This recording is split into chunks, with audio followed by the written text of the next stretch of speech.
안녕하세요. 여러분이 북한 길라잡이 김훈광입니다. 오늘 시간에는 2022년 내년에 김정은이 망할 수밖에 없는 이 5개의 올가미, 이런 제목으로 말씀드리겠습니다. 이 5가지 올가미 중에서 첫 번째 올가미는 스텔스 오미크론입니다. 요즘 지구촌의 화제는 일명 스텔스 오미크론이라고 하는 또 한 번 진화된 이 코로나19 변종 바이러스입니다. 영국 일간지 가디언이 이틀 전 이런 보도를 했습니다. 이 신종 변이는 오미크론에서 이루어진 변종인데도 유전자 접종, PCR이라고 하죠. 이 검사에서 절대 확인되지 않는다, 이렇게 밝혔습니다. 이럴 경우에 코로나 환자들 사이에서 오미크론 변이 감염자를 찾아내기가 더 어려워지게 된다는 뜻이겠죠. 북한도 이 나쁜 소식을 듣고 굉장히 불안해하는 모습들을 보이고 있습니다. 코로나19, 오미크론, 스텔스 오미크론에 이어서 내년엔 또 다른 신종 변이 바이러스가 나올지 누구도 장담할 수 없습니다. 이렇게 자고 깨면 저항력과 모습을 달리하면서 인간에게 달려드는 이 치사성 바이러스들을 물리치려면 국가의 보건안보 체계가 탄탄하게 버텨줘야 합니다. 그런데 북한은 지금까지 철통 봉쇄 요거만 가지고 대응하고 있습니다.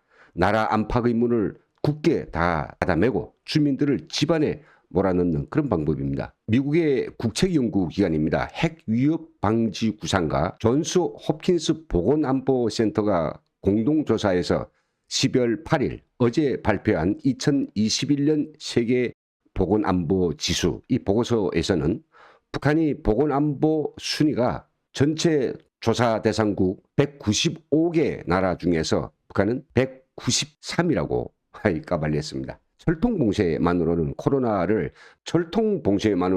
코로나 바이러스 등 이 신종 바이러스 전파는 뭐 그런 대로 차단할 수는 있어도 오미크론, 스텔스 오미크론 여기는 전혀 대책이 없습니다. 그뿐입니까? 주반에 갇혀서 오도 갈 때도 못한 주민들, 배급도 안 주고 또 먹을 걸 살 돈도 벌 수 없는 상태가 내년에도 계속된다면 필경 1990년대 말 고난의 행군, 이 참사를 능가하는 대량 아사와 얼어 죽는 사람들이 무리로 나올 것입니다. 정말 풍선 효과의 전형적인 악재입니다. 두 번째 올가미는 바이든의 뚝심이라고 봅니다. 다 망해가는 김정은이 애월하지 기다리고 있는 이 하늘의 동아줄, 이거는 바로 미국이 북한의 핵 보유국을 승인하는 것입니다. 승인은 안 하더라도 그것 때문에 목숨이 끊기게 된 대북 제재라도 풀어주는 것입니다. 김정은이 트럼프 대통령을 얕잡아보고 탑다운 방식으로 거짓 북핵 문제 해결을 꾀했던 건 사실입니다. 동시 행동 원칙이라는 것을 관철시키려고 했습니다. 결국 이 동시 행동 원칙은 종신 대통령이나 다름없는 김정은과 4년제 이 단임제의 미국 대통령과의 시간 게임입니다. 종신과 4년, 이 게임 되겠습니까? 이런 식입니다. 미국이 좋아, 너희들 핵사찰 받으면 우리가 단계 너희들이 사찰 받을 때마다 대북 제재를 한 단계씩 낮춰줄게, 그렇게 약속하는 걸 희망하고 있죠. 자, 그렇다면 국제력 원자력 기구 IAEA가 북한 내에 있는 1만 2천 개를 넘는 탄광, 광산, 자연동굴, 특별히 만든 비밀 지하터널 비롯해서 북한이 전역에 숨겼을 그 핵무기를 다 찾자면 아마 몇십 년이 걸릴 수도 있습니다. 그동안에 북한의 사찰이 진행되는 동안 미국은 동시 행동을 해야 되니까 조금씩 북한의 대북 제재를 해제해야 되는 것이죠. 이렇게만 되면 사찰의 시간이 길어지고 특별히 나오는 게 없다라고 하면 미국과 국제사회의 사찰 의지가 꺾이게 될 것이고, 반대로 조금씩이지만 결국은 점진적인 대북 제재 해제를 통해서 최소한 체제 유지에 필요한 돈과 시간, 이것을 김정은은 벌게 되고 결국은 역전할 수 있는 이런 가능성도 생겨야 됩니다. 하지만 이런 수가 바이든 대통령과 오늘날 국제사회에 통할 리가 없습니다. 바이든 대통령은 트럼프 대통령의 톱다운 방식을 지향하고 대신 전문가들과 국제적 공조를 통해서 북핵 폐기를 보편적이면서도 공식력 있는 검증이 가능한 방식으로 북핵 문제를 풀어가려고 하고 있습니다. 결국 이렇게 되면 시간은 더 이상 북한이 편이 아닙니다. 그러나 19 철통 봉쇄로 마지막 임종을 맞고 있는 북한이 경제와 민생 더 이상 지탱하기 어렵습니다. 그냥 어려운 게 아닙니다. 2022년을 절대로 넘길 수 없을 정도로 극단의 붕괴 상황으로 치닫게 될 것입니다. 세 번째 올가미는 한국의 보수 정권이라고 봅니다. 아시는 것처럼 내년 3월은 친북 정권의 연장인가 아니면 원칙적 대북 정권의 출현인가 이 분수령이 되는 시간입니다.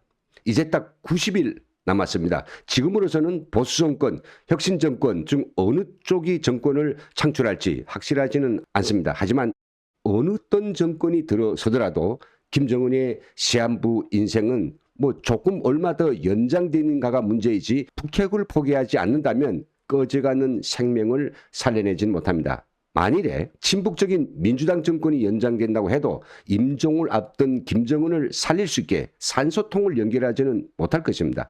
미국과 유엔의 대북 제재가 발톱을 고쳐 세우고 눈을 부릅뜨고 도사리고 있고 우리 국민들이 대부분 정서가 일방적인 북한 퍼주기를 결사 반대하는 상황에서 민주당 정권이 북한의 굴욕적이라고 하더라도 별로 생명 유지에는 도움이 될 그 뭔가를 퍼주기는 어려울 겁니다. 하지만 원칙적인 대북 정책을 표방하고 나선 보수 정권이 들었으면 사정은 완전히 달라질 것입니다. 북한이 북핵 포기에 미동의 변화라도 보이지 않는 한 북한의 우리 보수 정권은 절대로 인도주의적 지원 외에는 쓸데없는 경협이고 동반성장이고 평화공존이고 하는 그런 연보를 절대 하지 않을 것이고 그런 세력들이 목을 움츠릴 수밖에 없는 것이죠. 더욱이 보수 정권 하에서 북핵에 대응하는 남한이 반핵 능력은 고조될 것이고 북한이 비대칭 전력의 억제 능력은 비할 바 없이 고도화될 것입니다. 죽어간 놈들이 계속해서 때때로 이렇게 비명을 지르듯이 미사일 몇 방씩 쏘아야 되겠지만은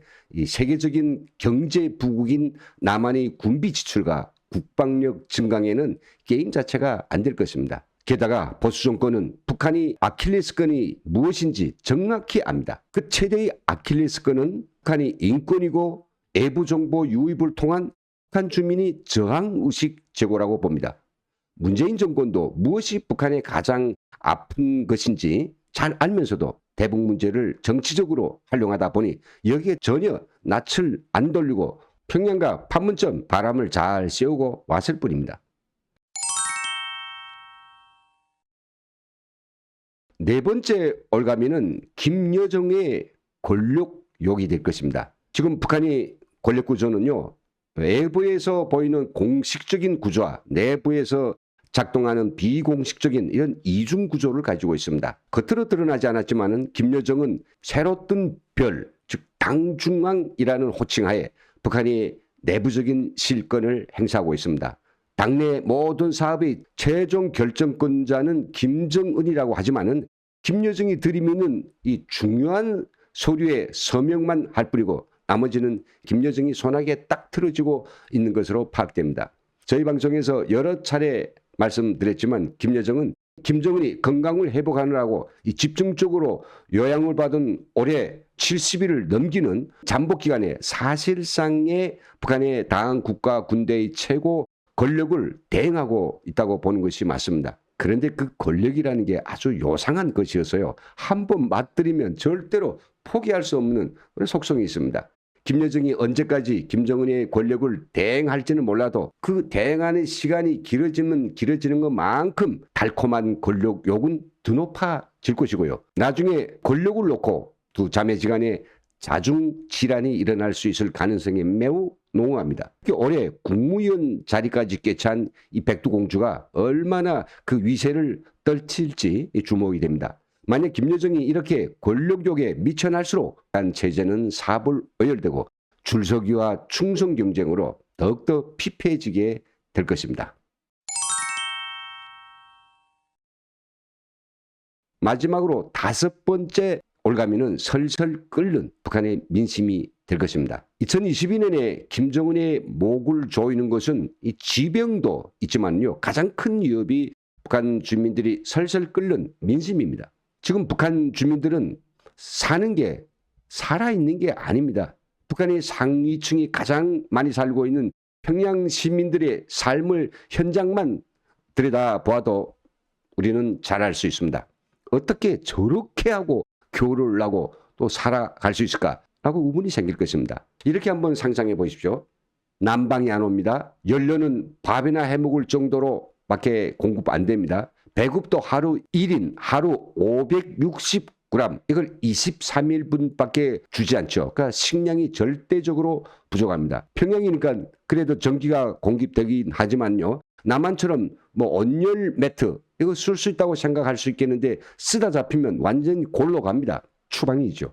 그러니 어른이고 애들이고 잠자리에 들 때는 너무 추워가지고 옛날 통보선을 신고 방한복을 입은 채로 자고 있습니다. 아기들을 위해서 물을 끓여가 고무주머니에 넣어가지고 애들 이불 속에 넣어주지 않으면 안 됩니다. 이렇게 아침에 웅크리고 설친 그런 잠을 깨면 온몸이 그대로 꽁꽁 얼어 있는데 그나마 차려지는 따뜻한 국에 정말 먹었는지 말았는지 모를 밥 한 끼 뚝딱 먹고 직장으로 달려갑니다. 교통편이라고는 지하철과 궤도전차, 무궤도버스가 전부인데 지하철은 몰라도 무궤도전차를 얻어 타는 게 정말로 전투라고 말하는 게 옳을 것 같습니다. 참 하루 종일 말해도 평양 사람들, 즉 북한 주민들이 겪는 삶의 고통과 괴로움을 제가 어찌 다 전할 수 있겠습니까? 평양은 그나마 수도라서 이 정도이지만 지방에서 사는 사람들은 정말로 눈을 뜨기조차 싫을 것입니다. 시간이 없어서 여기서 줄이겠지만 북한 사람들이 인내와 오래 참음은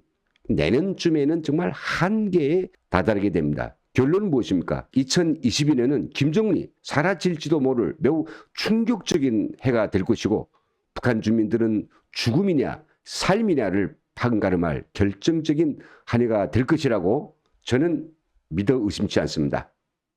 여기서 마치겠습니다. 함께해 주신 여러분 대단히 감사합니다.